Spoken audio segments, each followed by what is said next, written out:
महाराष्ट्रातील तमाम माता भगिनींचे आपल्या TV6 मराठी या यूट्यूब चॅनलवर स्वागत आहे. बहिणींनो, तुमच्यासाठी आज एक खूप मोठी अपडेट आहे. ज्यांचे पैसे थांबलेले होते, ज्यांचे हप्ते बंद झालेले होते, त्यांच्यासाठी आता मोठी संधी इथे उपलब्ध झालेली आहे. आणि ज्या बहिणींची ई-के-वाय-सी सुद्धा इथे झालेली नाही किंवा त्यांनी केलीच नाही, त्यांच्यासाठी सुद्धा इथे मोठी अपडेट आलेली आहे. सगळ्यात पहिले काय आहे ही नवीन संधी ते एकदा समजून घ्या. सरकारने आता एक महत्त्वाचा निर्णय घेतलेला आहे. ई-के-वाय-सी अपडेट करण्यासाठी तुम्हाला पुन्हा संधी इथे दिलेली आहे आणि ही संधी आता 30 एप्रिलपर्यंत इथे वाढवलेली आहे. आता याचा कोणाला फायदा होणार? ज्यांची के-वाय-सी जी आहे ना ही इनकम्प्लीट आहे त्यांना याचा फायदा होणार आहे. ज्यांची माहिती चुकीची भरली गेलेली होती 31 डिसेंबर 2025च्या आधी त्यांना सुद्धा याचा जो फायदा आहे ना तो इथे होणार आहे. आणि सगळ्यात महत्त्वाचं म्हणजे ज्यांचे हप्ते अचानक बंद झालेले आहेत त्यांना सुद्धा इथे फायदा होणार आहे. कारण की बघा खूप साऱ्या लाडक्या बहिणींना इथे नोव्हेंबरपासून जे हप्ते आहे ना इथे भेटलेलेच नाही. आता जर तुम्ही ई-के-वाय-सीची संधी जर हुकवली तर तुम्हाला यापुढे सुद्धा इथे हप्ते भेटणार नाही आणि यामागे सुद्धा हप्ते भेटणार नाही. त्यामुळे जर तुमची काही चूक झाली असेल तर ती चूक तुम्हाला आता या 30 एप्रिलपर्यंत ते सुधारून घ्यायची आहे. तरच तुम्हाला मागील जे हप्ते ना तिथे भेटणार आहे. अशा सर्व बहिणींना आता पुन्हा एकदा हप्ते इथे सुरू होण्याची संधी इथे त्यांना भेटलेली आहे. आधी 31 मार्चपर्यंत शेवटची संधी होती, पण आता ती वाढून 30 एप्रिलपर्यंत इथे करण्यात आलेली आहे. म्हणजे अजूनही वेळ आहे, पण उशीर करू नका.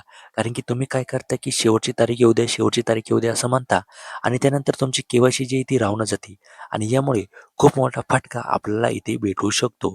त्यामुळे लवकरात लवकर ई-के-वाय-सी करून घ्यायची आहे. आता सगळ्यात महत्त्वाचं म्हणजे ज्यांची ई-के-वाय-सी अजून झालीच नाही त्यांचं काय? त्यांच्यासाठी सुद्धा एक नवीन अपडेट येणार आहे. लवकरच सरकारकडून नवीन के-वाय-सी रजिस्ट्रेशन ऑप्शन इथे सुरू होणार आहे. म्हणजे ज्यांनी अजूनपर्यंत अर्ज केलाच नाही त्यांनाही पुढे फायदा इथे मिळू शकतो. आता तुम्हाला लगेच काय करायचं आहे? तुम्हाला जवळच्या अंगणवाडी किंवा सेवा केंद्रात जायचं आहे. तुमचे के-वाय-सी स्टेटस तुम्हाला तिथे तपासायचं आहे. मोबाईलवरून के-वाय-सी स्टेटस इथे तपासलं जात नाही. एवढं गोष्ट आपल्याला ध्यानात ठेवायची आहे. कारण की मोबाईलवर ते ऑप्शन येत नाही. एक तर तुम्हाला अंगणवाडी ताईंकडे जाणं आहे, नाहीतर तुम्हाला सेवा केंद्रामध्ये ते जावं लागणार आहे. आणि दोन्ही पर्याय जर उपलब्ध नसेल, तर तुम्हाला डायरेक्टली महिला आणि बालविकास विभागाकडे जाऊन तुमचा आधार नंबर देऊन तुमचं ई-के-वाय-सी स्टेटस तुम्हाला तिथे चेक करून घ्यायचं आहे.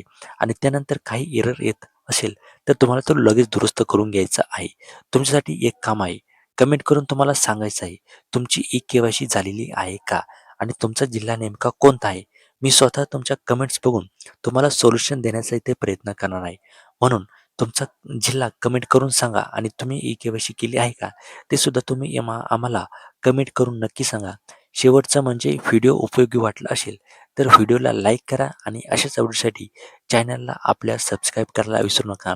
आणि ही माहिती तुमच्या इतर बहिणींपर्यंत शेअर करायला सुद्धा विसरू नका. तर चला भेटूया एका पुढच्या नव्या व्हिडिओमध्ये. तोपर्यंत धन्यवाद.